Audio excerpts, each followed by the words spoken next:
Hello friends, welcome to my YouTube channel. जैसे कि आप लोगों को पता है कि गवर्नमेंट ने अनेक्षर बी की यूटिलिटी भी स्टार्ट कर दी है। पहले जब हम रिफंड फाइल करते थे, जो एक्सपोर्ट की यूटिलिटी थी वो गवर्नमेंट ने बहुत ही पहले स्टार्ट कर दी थी।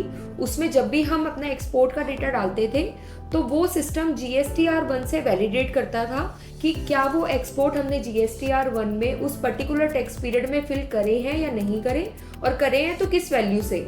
एक बार वैलिडेट होने के बाद ही हमारा आउटवर्ड का डेटा एक्सेप्ट होता था रिफंड एप्लीकेशन में। ऐसे ही गवर्नमेंट ने अब अनेक्षर बी की यूटिलिटी स्टार्ट कर दी है। इसमें हम अनेक्षर बी में अपना सारा ITC, एलिजिबल ITC का डेटा फिल करेंगे और उसे वैलिडेट करेंगे। वैलिडेट करने के बाद जब हम पोर्टल पे उसे अपलोड करेंगे तो GST सिस्टम उसे हमारे GSTR 2B से वैलिडेट करेगा, और अगर वो इनवॉइसेस हमारे 2B से मैच होंगे तभी पोर्टल हमारी अनेक्षर बी की यूटिलिटी को एक्सेप्ट करेगा। तो फ्रेंड्स, आज की वीडियो में हम समझेंगे कि अनेक्षर बी की यूटिलिटी को हमें कैसे फिल करना है। तो आइए देखते हैं। तो सबसे पहले कॉलम है GSTN का। तो जिसका भी आप रिफंड फाइल कर रहे हो उसका GST नंबर यहाँ आप टाइप कर दोगे। उसके बाद कॉलम है रिफंड पीरियड का। हम जो रिफंड फाइल कर रहे हैं वो जून 2025 का कर रहे हैं, तो मैंने जून 2025 टू जून 2025 का कर दिया है। यही अगर आप 4 महीने या 5 महीने का एक साथ रिफंड फाइल कर रहे होते तो यहाँ पर जून 2025 से जिस भी पीरियड तक का आप कर रहे हो तो नीचे सितंबर 2025, अक्टूबर 2025 वो आप फिल कर देते। उसके बाद सबसे पहला कॉलम है सीरियल नंबर्स का। तो हम अपने डेटा से सबसे पहले सीरियल नंबर उठाएंगे। सबसे पहले सीरियल नंबर उठाएंगे और यूटिलिटी में पेस्ट स्पेशल कर देंगे। फ्रेंड्स, यूटिलिटी में हमेशा डेटा जब भी आप पेस्ट करो तो पेस्ट स्पेशल ही करना, क्योंकि पेस्ट स्पेशल अगर आप नहीं करोगे और सिंपली कॉपी पेस्ट कर दोगे तो जहाँ से कॉपी किया है वहाँ का फॉर्मेटिंग वो इस यूटिलिटी में डाल देगा और उससे हमारी यूटिलिटी करप्ट हो जाती है। तो इसलिए हमेशा जब भी आप यूटिलिटी में डेटा डालें तो पेस्ट स्पेशल करके ही डालें। उसके बाद कॉलम है टाइप ऑफ इनवर्ट सप्लाई। ये जो हम ITC इसमें डाल रहे हैं वो हमें रजिस्टर्ड पार्टी से आया है, इंपोर्ट ऑफ गुड्स है, इंपोर्ट ऑफ सर्विस है, तो वो टाइप हमें इसमें यहाँ सेलेक्ट करना है। तो जैसे कि हम ITC जो फिल कर रहे हैं वो सारा हमारा रजिस्टर्ड पर्सन से है, तो हम वो ही सेलेक्ट करके नीचे तक कॉपी पेस्ट कर देंगे। इसके बाद आप देखोगे कि पोर्ट कोड अपने आप हाइड हो रहा है। रीज़न, क्योंकि अगर आप रजिस्टर्ड पर्सन से परचेज कर रहे हो तो उस केस में पोर्ट कोड का कॉलम रिक्वायर्ड नहीं होता, तो वो ऑटोमेटिकली यूटिलिटी आपका वो कॉलम हाइड कर देती है। इसमें फ्रेंड्स 2 मिनट का टाइम लगता है, क्योंकि यूटिलिटी तब तक धीरे धीरे पोर्ट कोड को हाइड कर रही होती है। इसके बाद नेक्स्ट कॉलम है टाइप ऑफ डॉक्यूमेंट्स का। टाइप ऑफ डॉक्यूमेंट्स में आप जो ITC का डेटा यहाँ फिल कर रहे हो वो इनवॉइस है, क्रेडिट नोट है, डेबिट नोट, वो आपको सेलेक्ट करना पड़ेगा। सेलेक्ट करके नीचे कॉपी पेस्ट कर सकते हैं। यहाँ यूटिलिटी में आपको हर बारी सेलेक्ट करने की ज़रूरत नहीं पड़ती, एक बार आप सेलेक्ट करो और उसको कॉपी पेस्ट कर दो नीचे तक। फिर नेक्स्ट हमारे पास कॉलम है GST नंबर और नेम ऑफ सप्लायर का। ये आप अपनी शीट से उठा सकते हैं।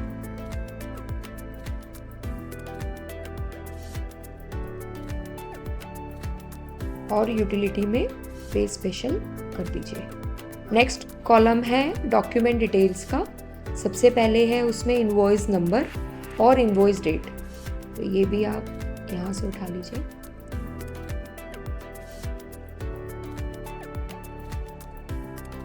और अगेन पेस्ट स्पेशल करके पेस्ट कर दीजिए। उसके बाद है वैल्यू, टैक्सेबल वैल्यू हमारे इनवॉइस की। तो वो भी फ्रेंड्स हम अनेक्षर बी में पहले हम फिल करते थे, तो वहीं से आपको पिक करनी है, copy and paste special. Next column है कैटेगरी ऑफ इनपुट सप्लाई, कि ये जो आप इनपुट डाल रहे हैं वो इनपुट है, इनपुट सर्विस है या कैपिटल गुड्स है। तो जो भी ITC का नेचर है वो आप सेलेक्ट कर लीजिए।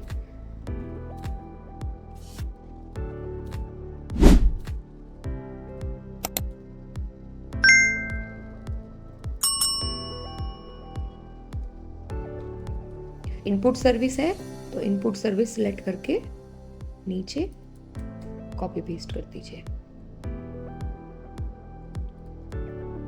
इसके बाद कॉलम है HSN और SSC कोड का, तो अपने सर्विस और गुड्स का HSN या SSC कोड यहाँ से कॉपी करके फिर से पेस्ट स्पेशल कर दीजिए।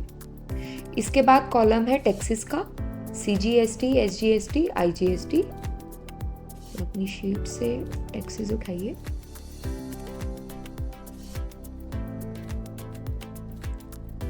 और यहाँ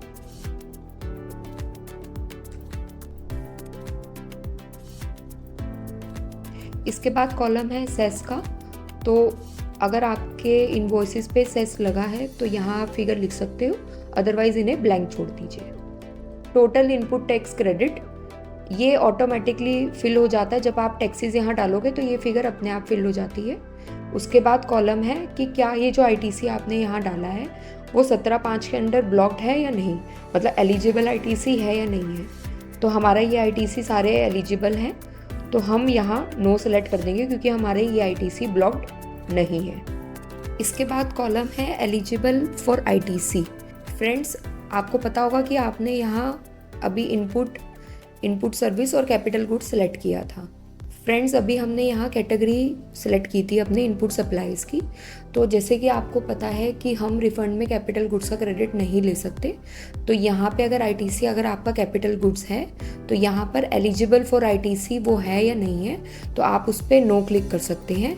अदरवाइज़ हमने जितने भी ITC यहाँ फिल करे हैं वो सब हमारे एलिजिबल हैं, तो यहाँ हम यस सेलेक्ट कर लेंगे और नीचे ये स्पेशल कर देंगे। नेक्स्ट कॉलम है अमाउंट ऑफ एलिजिबल ITC, कि जो हमने अमाउंट यहाँ फिल किया है उसमें से कितना अमाउंट हमारा एलिजिबल ITC है। तो फ्रेंड्स, हमारा सारा ही अमाउंट एलिजिबल है, तो यहाँ as it is figure type कर देंगे और ये फिगर फ्रेंड्स सेम होनी चाहिए। इसके बाद है अमाउंट ऑफ इनएलिजिबल क्रेडिट। अगर यहाँ हमारा कुछ अमाउंट ऐसा होता जो एलिजिबल नहीं होता, या फिर अगर हमने यहाँ पे एलिजिबल ITC पे नो किया होता तो जो वैल्यू यहाँ आ रही थी वो हमारी इधर आ जाती। जैसे कि मैं आपको करके दिखाती हूँ, हमने यहाँ पे नो कर दिया है, ठीक है, तो अमाउंट यहाँ हमारा 0 हो जाएगा और जितना अमाउंट था वो सारा हमारा इनएलिजिबल ITC में आ जाएगा।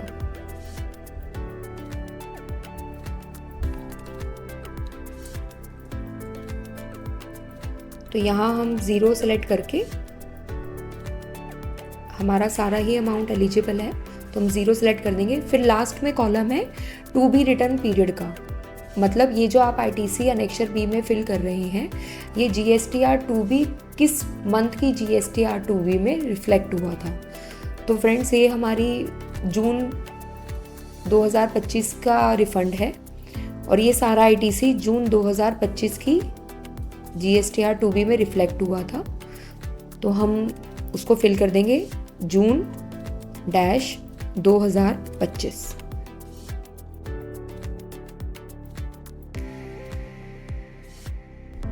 अब यूटिलिटी को वेरीफाई करने से पहले यहाँ हमारे पास ऊपर एक टेबल दे रखी है। इस टेबल में ऊपर का और नीचे के कॉलम हाइड हैं जो ऑटो कैलकुलेट होते हैं जैसे ही हम ये वैलिडेट कर देंगे अनेक्शर B को। बीच में आपको 2 कॉलम्स दिख रहे हैं, 17(5) और रिवर्सल, जो हमने 3B में या फिर हमने यहाँ पर डाले होंगे शीट में। अब फ्रेंड्स, इसमें क्या होता है कि बहुत बारी जब हम रिफंड फाइल करते हैं GSTR 3B में, जैसे कि आपको पता है कि 17(5) का क्रेडिट अवेल किया जाता है और फिर उसे रिवर्स किया जाता है। तो यहाँ भी आप 17(5) के नीचे डिटेल्स डाल सकते हो ITC की, और ऊपर फिर आप उसका रिवर्सल की फिगर अलग से मेंशन कर सकते हो। बट यूजली हम लोग जब रिफ़ंड फाइल करते हैं तो वो ही ITC लेते हैं जो हमारा एलिजिबल होता है, 17(5) का क्रेडिट नहीं होता, कैपिटल गुड्स नहीं लेते, तो इसलिए हम रिवर्सल के कॉलम में 000 कर देंगे। फ्रेंड्स, आज की वीडियो में हमने सीखा कि अनेक्शर B की यूटिलिटी को कैसे फिल करना है। नेक्स्ट वीडियो में हम समझेंगे कि यूटिलिटी को जब हम वैलिडेट करते हैं तो उसमें क्या क्या एरर आते हैं और इन एरर्स को कैसे कैसे हम रिमूव कर सकते हैं। तो फ्रेंड्स, ऐसे ही मोर अपडेट्स और वीडियोस के लिए हमारे चैनल को सब्सक्राइब करिए। अगर आपकी भी कोई प्रॉब्लम हो, जीएसटी में किसी भी लेवल पे आप कोई प्रॉब्लम फेस कर रहे हो, किसी फॉर्म फाइलिंग में या किसी भी लॉ को लेकर, तो आप हमारे कमेंट बॉक्स में मेंशन कर सकते हैं और हम कोशिश करेंगे उन सारी क्वेरीज को रिजॉल्व करने का। Thank you friends.